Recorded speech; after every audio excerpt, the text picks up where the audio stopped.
Hello friends, welcome to study cafe. दोस्तों, Israel और फिलिस्तीन के आतंकी संगठन हमास के बीच जंग जारी हो चुकी है।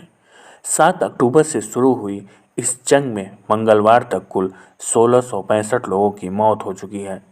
इजराइल में 900 लोग मारे गए हैं, जबकि 2300 लोग घायल हैं।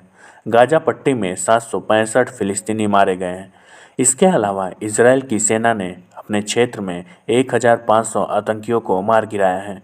इजराइल ने अपने नागरिकों की हत्या और अपनी जमीन पर आतंकी हमले का बदला लेना शुरू कर दिया है। तो मुंबई से भी आधी जमीन में 20 लाख की आबादी वाला गाजा इमारतों के कब्रिस्तान में बदला हुआ नजर आने लगा है। अब मंजर ऐसा है कि जहां तक नजर जाए वहां तक सिर्फ काला धुआं नजर आ रहा है।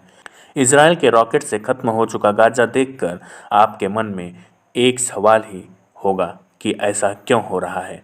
दोस्तों, इससे पहले यह समझना जरूरी है कि आखिर हमास के खिलाफ गाजा में घुसकर जो हमला इजराइल कर रहा है, क्या इसके लिए सिर्फ और सिर्फ आतंकी हमला हमास की तरफ से किया जाने की वजह है, या फिर फिलिस्तीनी लोगों को धर्म के नाम पर ढाल बनाकर चलने वाले आतंकी संगठन हमास ने दो तरफा क्रूरता करके निर्दोषों को बारूद के ढेर में लाकर खड़ा कर दिया है। दोस्तों, जहां भर पेट खाने को नहीं, वहां के नागरिकों को हमास ने बम गोला बारूद के आगे शरीर चिथड़े होने के लिए छोड़ दिया।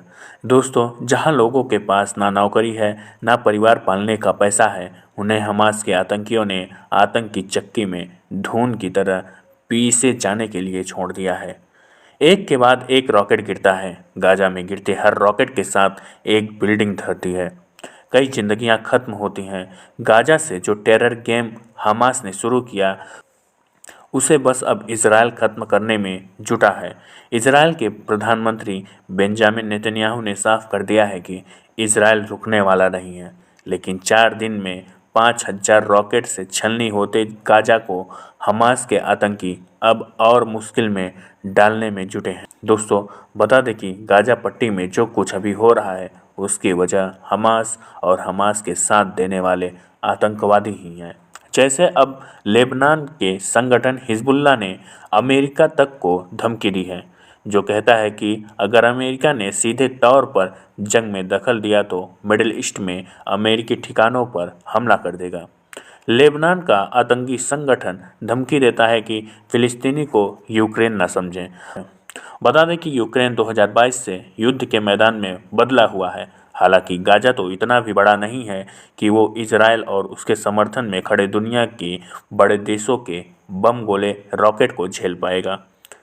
लेकिन जो हमास के आतंकियों ने हमला किया, उस वीडियो को देखकर ही सिर्फ आपको अंदाज़ा नहीं होगा कि इस बार हमास ने सिर्फ इजराइल का बॉर्डर ही नहीं तोड़ा, बल्कि बर्बरता की सारी सीमाएं तोड़ दी हैं। दोस्तों, हिजबुल्लाह ने फिलिस्तीन और इजराइल के बीच चल रहे युद्ध में खुद को हमास के साथ बताया है। बता दें कि हिजबुल्लाह एक शिया आतंकी संगठन है और यह लेबनान में 1975 से 1990 तक चले गृह युद्ध में अस्तित्व में आया था। इस आतंकी संगठन को ईरान अपना समर्थन और आर्थिक सहयोग देता है, क्योंकि ईरान शिया मुसलमानों का देश है। दोस्तों, 1982 में ईरान के रिवोल्यूशनरी गार्ड्स ने इस आतंकी संगठन की स्थापना की थी। इसका मकसद ईरान में हुए इस्लामी क्रांति को दूसरे देश में फैलाना और लेबनान में इजरायली सेना के खिलाफ मोर्चा खड़ा करना था। अब इस संगठन का दक्षिणी लेबनान के कुछ इलाकों पर शासन है। इस आतंकी संगठन पर भी प्रतिबंध लगा हुआ है। दोस्तों, घरों में घुसकर गोली मारना, महिलाओं को मारकर गाड़ी में ले जाना, इजराइल में घुसकर घर जलाना, म्यूजिक फेस्टिवल में घुसकर अंधाधुंध फायरिंग करके 250 से ज़्यादा इजरायली नागरिकों की हत्या करना, क्रूरता की सारी सीमाएं तोड़कर हमास ने जो कुछ इजराइल में किया, उसी का नतीजा अब पूरी गाजा पट्टी को भुगतना पड़ रहा है। फिर भी अब हमास धमकी देता है कि बमबारी नहीं रुकी तो बंधक बनाए हुए इजराइल के लोगों को मारकर वीडियो जारी करेगा। दोस्तों, इसके अलावा दावा किया जा रहा है कि गाजा बॉर्डर पर इजराइल ने कब्जा पूरा वापस ले लिया है। गाजा से निकले हमास के 1500 से ज़्यादा आतंकियों के मारे जाने का दावा है, लेकिन आतंकी संगठन हमास से जुड़ा अबू उबैदा अब भी धमकी दे रहा है उसने गाजा से सिर्फ 10 से 15 किलोमीटर दूर इजराइल के अस्कलोन में रहने वालों को धमकी दी। कहा है कि गाजा पट्टी में इजराइल के हमले के बाद हमारे लोगों को भागना पड़ रहा है, इसलिए अस्कलोन के लोग भी घर छोड़ दें वरना हमला भुगतने के लिए तैयार रहें। तो thank you so much guys for watching the video. Like share and subscribe the channel. Thank you so much.